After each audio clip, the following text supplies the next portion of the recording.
hi kong lai ho po hi picnic spot chuan thar picnic spot ania maro chu du angin kanna zo fel lawa ma se hei tlo tu hi om ve reng to a hela hian thil chi hrang hrang siam ania tree house ti te bamboo house ti te swimming pool te thil dang te po ru man me kania etika nge puitli nang ti chu kan thelova hela hi nuam tak a chei bol kan tum me kani ti hian kan thleng that tre pa thilom then khate tlema zong in hmu turin garon ti don ani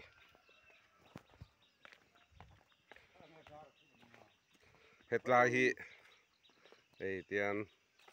thirkual rui hi oma asi thilak chhuat thein nan da tian mi tlo tu lo la chuan tian asi thi kan thlona tian da he lai thlang lama hian mi zopa in dik tak sak ani boka tun ma man lai mi zopa in ang chuan hetla hi swimming pool ane khi la hi bathroom ne khu lai khu long leng te oma he nau pang te chen na tur anga ruam man ania chuan ta hian signboard an lo tara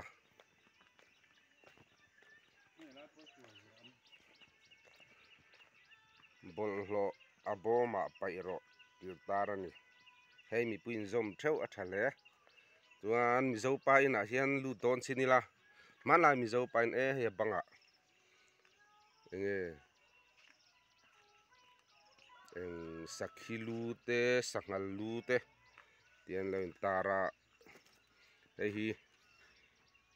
lei kapui ania khuang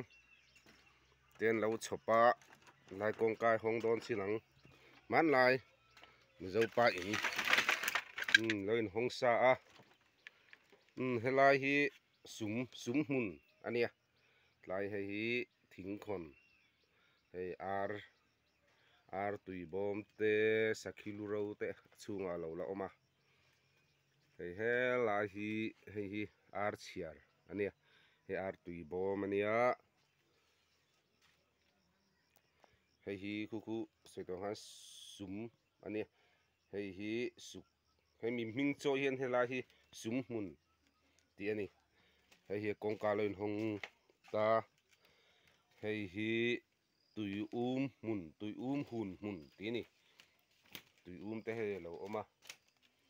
chuan hei a chhung vel ania hei mi zopa in he lai chhak lama hen lu chia ding lama hian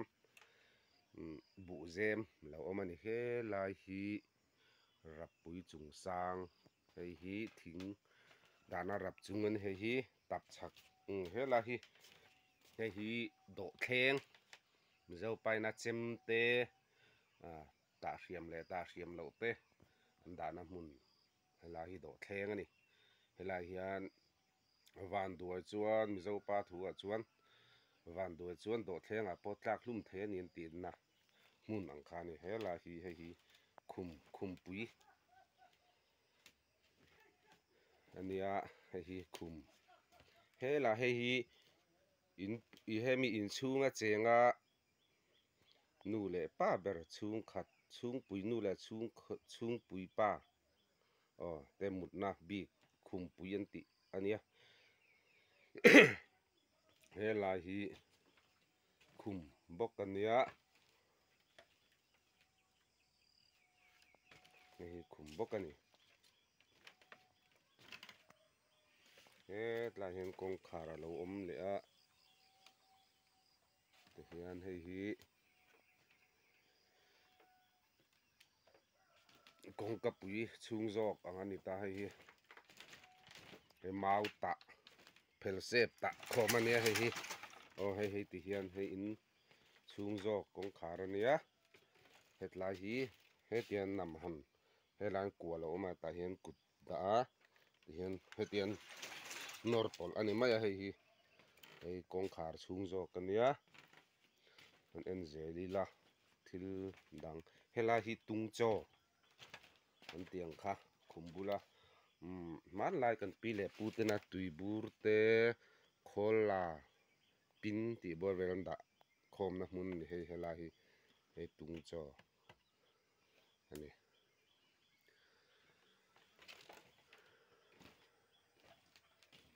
chuan helai chuan thar picnic spot hmunah hian thil dang dang ala awma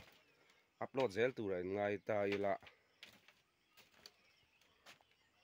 helai hi hei lu ka pui lei ka pui zan thleng a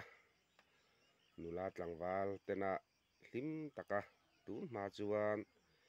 zai ho thin ani helai lei ka pui a hian chuan pawn ah chuak leila helai hi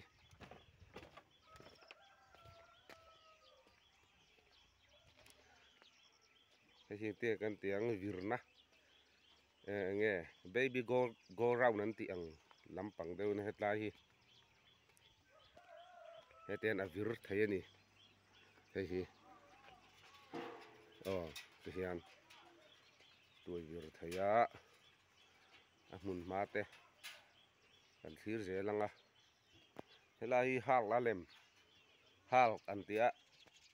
a lem tur ani naupang lawm tura siam ni awm tak ania hetlai hi pipu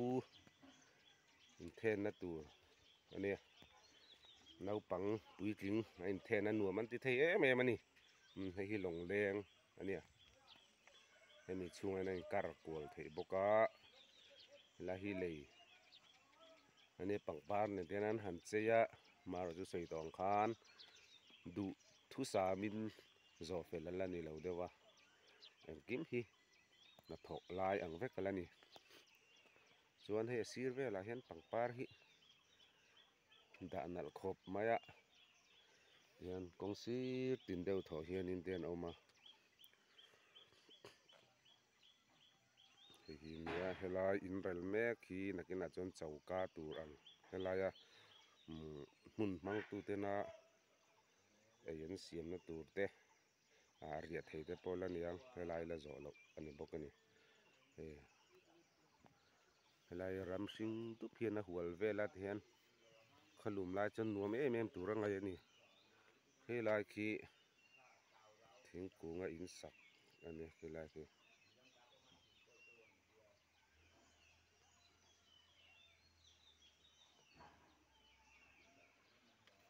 helai khi tree house a awl lo awma khi helai sakawr lem var nalh lutuk mai lo awm bawka helai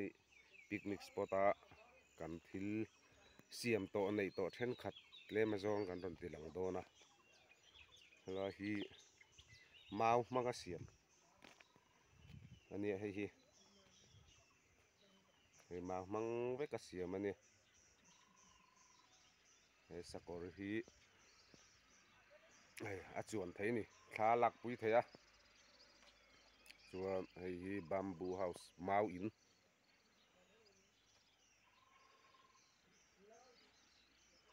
ania khi tree house ania pakhat zawk kha khilak hian lo lang a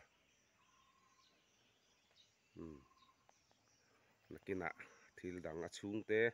kan upload zel tura ngai ta ila chuan hei hi a chhung an chhinila tian bamboo house an tia mau thalak te nen an lo dani hong chinang khai hei hi a chhung hei han mut hah chawlhna vel tura duan ania chuan hei hi a chhung ani a hei hi thutthleng mau hmang veka siam ani hei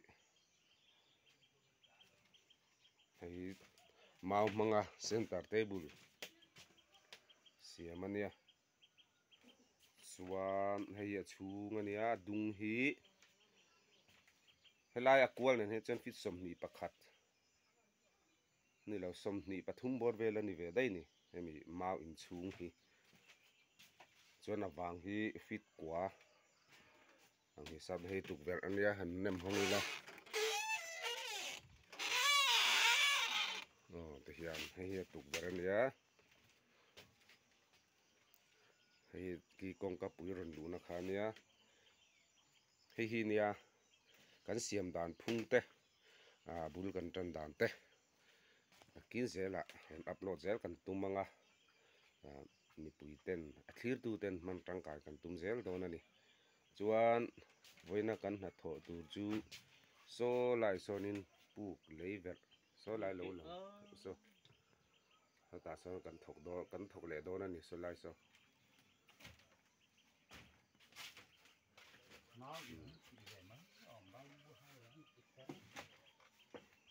helai kan hun ma then khat ania nakina kan siam dan phung te khai mi ati ra tanga kan ti dan te ron upload zel kan tumanga thil chi hrang hrang kan channel min thlir tu te ta na tangkai thei tur te ngu nom zong te mi ti tlai tur te kha kan ron ngai tu zel don ani hei ni phot te se kan lo me